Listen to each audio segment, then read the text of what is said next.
दोस्तों, जीवन में धोखा खाना भी बहुत जरूरी है, क्योंकि चलना माँ बाप सिखा देते हैं, लेकिन संभलना खुद ही सीखना पड़ता है। जिंदगी बहुत छोटी है, इसलिए किसी इंसान का पीछा करने से कई गुना बेहतर है अपने सपनों को पूरा करना। जिंदगी हंसते रहो, इसलिए नहीं कि आपके पास हंसने का कारण है, इसलिए क्योंकि दुनिया को रत्ती भर फर्क नहीं पड़ता आपके आंसुओं से। चील की ऊंची उड़ान देखकर चिड़िया कभी डिप्रेशन में नहीं आती, मगर इंसान की ऊंची उड़ान देखकर इंसान खुद बहुत जल्दी डिप्रेशन में आ जाते हैं। अक्सर हम जीवन में सोचते हैं कि हमने जीवन में ऐसा कोई पाप नहीं किया, फिर भी हमारे जीवन में इतना कष्ट क्यों आया। यह कष्ट और कहीं से नहीं, बल्कि लोगों की बुराई करने के कारण उनके पाप कर्मों से आया होता है, जो बुराई करते ही हमारे पास आ जाता है। बहुत समय पहले की बात है, एक गांव में एक गरीब पंडित अपनी पत्नी के साथ रहता था। एक दिन की बात है, पंडित कुछ काम के लिए शहर गया था, तो वह अब अपने गांव जा रहा था। तब उसने देखा कि रास्ते में एक चिड़िया एक रोटी को पकड़कर एक खेत में खाने की तैयारी कर रही थी। तभी पंडित ने चिड़िया की चोंच से वह रोटी छीन ली। मुंह का आहार छिन जाने पर चिड़िया ने निराश होकर आकाश की तरफ देखते हुए कहा, दूसरे को दुख देना अच्छी बात नहीं है। उस दिन चिड़िया बहुत निराश हो गई। बाद में चिड़िया जब रोटी के बारे में सोचती तो पंडित को श्राप देते हुए कहती है, जिस तरह तुमने मुझे निराश किया, तुम भी उसी तरह एक दिन निराश होगा। रोटी के बारे में सोचते सोचते चिड़िया ने कुछ दिनों तक कुछ नहीं खाया और भूख के वह मर गई, जबकि पंडित वह रोटी को अपने घर ले गया और खुशी के साथ रोटी को खा लिया। कुछ दिनों के बाद पंडित के घर एक पुत्र का जन्म हुआ। लड़का देखने में इतना सुंदर था कि जो भी उसे देखता अपने हाथ में उठा लेता था। माँ बाप उसे देखकर भूख प्यास भूल जाते। धीरे धीरे लड़का बड़ा हो गया। रूप गुण से भरपूर लड़के को देखकर माँ बाप की खुशी का कोई ठिकाना नहीं था। लड़का इतना प्यारा था कि माँ बाप उसके बिना एक पल भी नहीं रह पाते थे। लड़का जब युवक बन गया, तभी विधाता की विडंबना के चलते निष्ठुर काल ने पंडित और उसकी पत्नी की खुशी छीन ली। जिस दिन लड़का मृत्यु को प्राप्त हुआ, उसके बाद माँ बाप के आंसू रुकने का नाम नहीं ले रहे थे। दोनों ने खाना पीना छोड़ दिया और दिन रात दोनों छाती पीटते हुए कहते, पत्थर दिल यम ने हमें जीते जी जला दिया। अगर सुबह शाम उसे कूटा जाए तो उसे कैसा लगेगा। यह कहकर पंडित रोज चिढ़ पटकते हुए कहने लगा कि यम का कलेजा कूट रहा है। पंडित को इस तरह रोते देख एक दिन यम ने पंडित के सपने में कहा, तुम जो सिर पटकर रो रहे हो, बेटे के लिए रो रहे हो। उस बेटे को देख पाओगे तो तुम्हें मेरी बात माननी होगी। कल तुम भीतर से दरवाजा बंद करके अपने पूजा घर में सोना और 2 दिन तक किसी को भी वहां जाकर तुम्हें जगाने देना नहीं है। अगले दिन ब्राह्मण ने सपने के बारे में विस्तार से अपनी पत्नी को बताया और यम के कहे अनुसार पूजा घर के पास जाकर सो गया। जब पंडित को गहरी नींद आई, तब एक यमदूत वहां आया और पंडित का शरीर वहीं छोड़कर उसकी आत्मा को अपने साथ यमपुरी लेकर चला गया। यमपुरी में पंडित ने न जाने कितने सारे नजारे देखे। कहीं पापी को यमदूत कूट कूट कर दर्द दे रहे थे, तो कहीं भयंकर पापी को उन्हें घसीट कर नरक कुंड में डाल रहे थे। झुंड बनाकर यमदूत घूम रहे थे, शोर मचा रहे थे। इस तरह जगह जगह अजीब अजीब मंजर देखकर पंडित के होशों उड़ गए और डर के मारे वह कांपने लगा।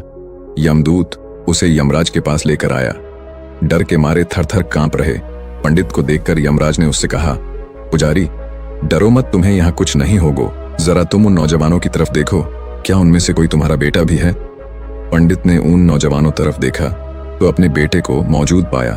बेटे को देखकर पंडित ने खुश होकर यमराज से कहा, जी महाराज, वह मेरा बेटा है। पंडित का जवाब सुनकर यमराज ने कहा, उसे यहाँ बुलाओ, अगर ना आए तो वहां जाकर बुला लाओ। पंडित ने अपने बेटे को पुकारा, मगर वह नहीं आया। तब उसके पास जाकर बोला, मेरे बच्चे, मैं आया हूं, तुम मेरे साथ चलो। पंडित ने 2-3 बार इस तरह कहा, मगर बेटे ने उसकी तरफ देखा ही नहीं। तब उसका हाथ पकड़कर पंडित ने कहा, मेरे बच्चे इधर देखो तो, मैं हूं तुम्हारा पिता। यह सुनकर बेटे ने बाप की तरफ देखकर चिल्लाकर कहा, तुम मुझे बेटा क्यों कह रहे हो? मैं तुम्हारा बेटा नहीं हूं। कभी तुमने चिड़िया को तकलीफ पहुंचाकर उसके मुंह का खाना छीन लिया था।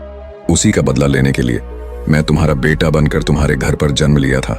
अब याद आया ना, जिस तरह मेरे मन को तुमने तकलीफ पहुंचाई थी, उसी तरह मैं तेरे मन को तकलीफ पहुंचाकर चला आया।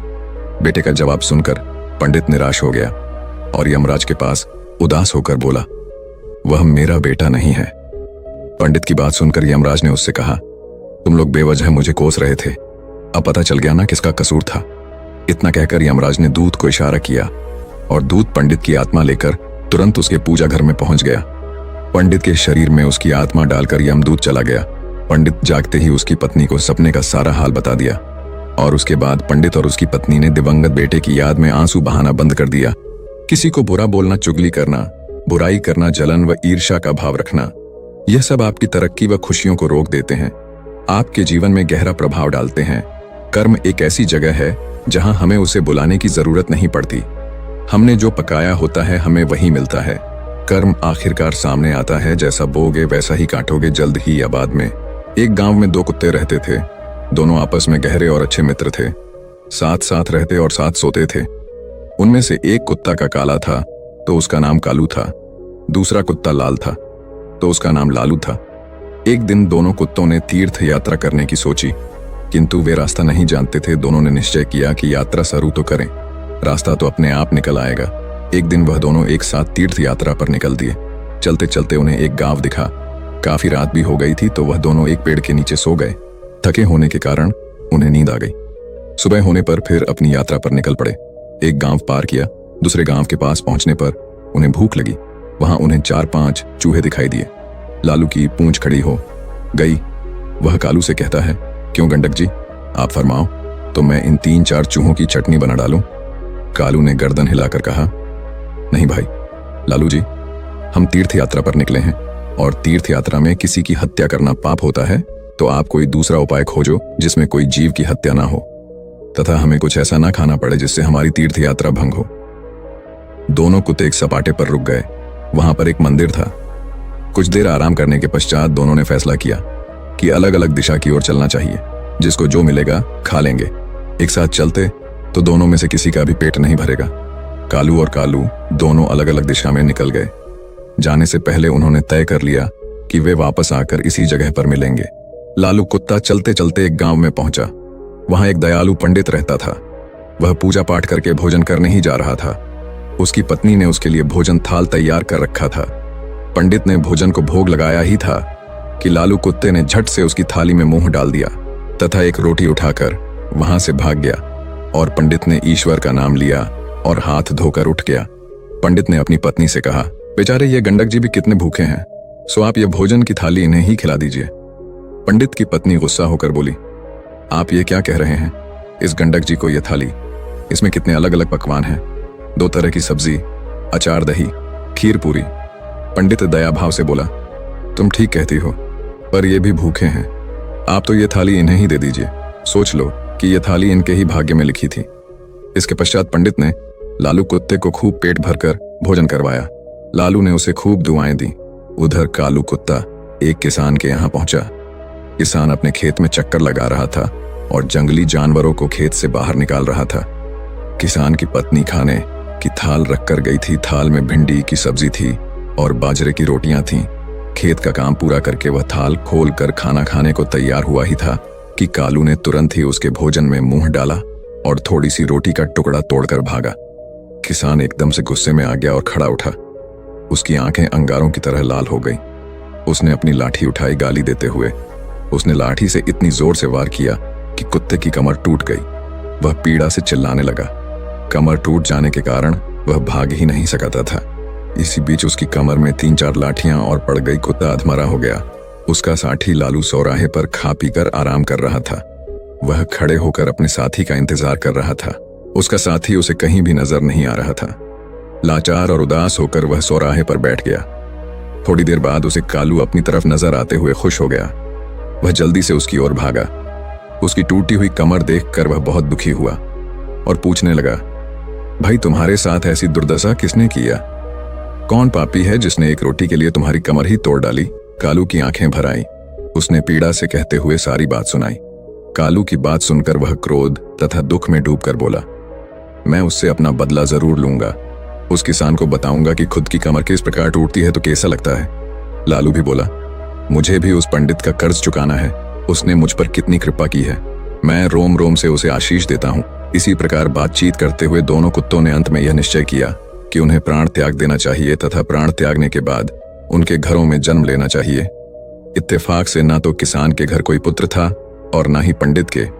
दोनों कुत्तों ने मंदिर आगे जाकर अपने प्राण त्याग दिए। एक ही पल में दोनों मृत्यु को प्राप्त हो गए। कुछ समय पश्चात कालू ने किसान के घर जन्म लिया। किसान बहुत खुश था, किंतु उसकी खुशी अगले ही दिन विलुप्त हो गई। घर में इस पुत्र के जन्म होते ही उसकी पत्नी अस्वस्थ रहने लगी। उसका बैल मर गया। पहले जन्मदिन पर किसान के हरे भरे खेत को जानवर ने तहस नहस कर दिया और दूसरी तरफ पंडित के घर भी पुत्र का जन्म हुआ। पंडित और उसकी पत्नी बहुत खुश थे। कुछ समय बाद पुत्र के बड़े होते ही राज दरबार में पंडित का पद ऊंचा हो गया। पंडित ने राजा को एक युद्ध में जीत की बात बताई। 1-2 दिन बाद राजा युद्ध जीत गया। इससे खुश होकर राजा ने पंडित को राजपंडित नियुक्त कर दिया। उसे अपार धन तथा एक महल भेंट किया। जैसे जैसे पंडित का बेटा बड़ा होता गया वैसे वैसे वह भी पिता के समान तेजस्वी निकलता गया। उसने छोटी उम्र में सारे शास्त्रों का अध्ययन कर लिया। वह बड़े बड़े विद्वानों और पंडितों को शास्त्रार्थ में हरा देता था। से पंडित के जीवन में 4 चांद लग गए थे। उधर दूसरी तरफ किसान का बेटा नकारा निकला। वह बात बात पर अपने बाप को गालियां देता था, उसे डांटता था। वह जुआ खेलकर बचे कुचे धन को उड़ाने लगा। वह किसान बहुत ही दुखी हो गया था। उसे कुछ समझ नहीं आ रहा था। आखिर अंत में उसने सोचा कि इसको सुधारने का कोई उपाय करना चाहिए। इस तरह विचार करते हुए वह एक बुद्धिमान व्यक्ति के पास पहुंचा। उसने उसके सामने अपनी समस्या बताई। बुद्धिमान आदमी बोला, किसान को बोला, तुम इसकी शादी कर दो। शादी की नकेल अच्छों को सीधा कर देती है। किसान ने तुरंत घर जाकर अपनी पत्नी को बात आई। अपनी बेटे की शादी करने की सोची। वह लड़की की तलाश करने लगा। दूसरी तरफ पंडित का विचार भी अपने बेटे की शादी करने का हुआ। उसने भी अपने बेटे के लिए लड़की की तलाश की। कुछ दिनों बाद पंडित के बेटे का एक कन्या से उसका विवाह हो गया।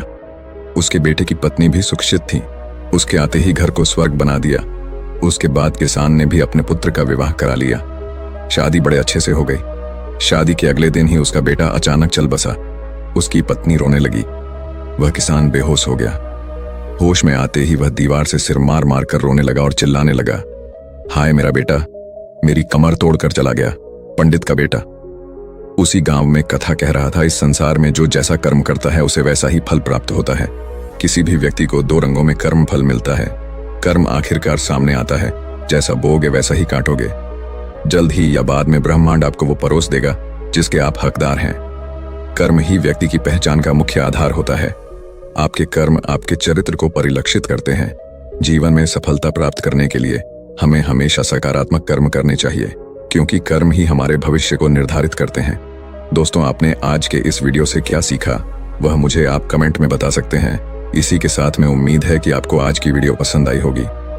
तो इस वीडियो को उस इंसान को शेयर करें जिससे यह कहानी सुनने की जरूरत है, और उसी के ठीक बाद चैनल को सब्सक्राइब करें।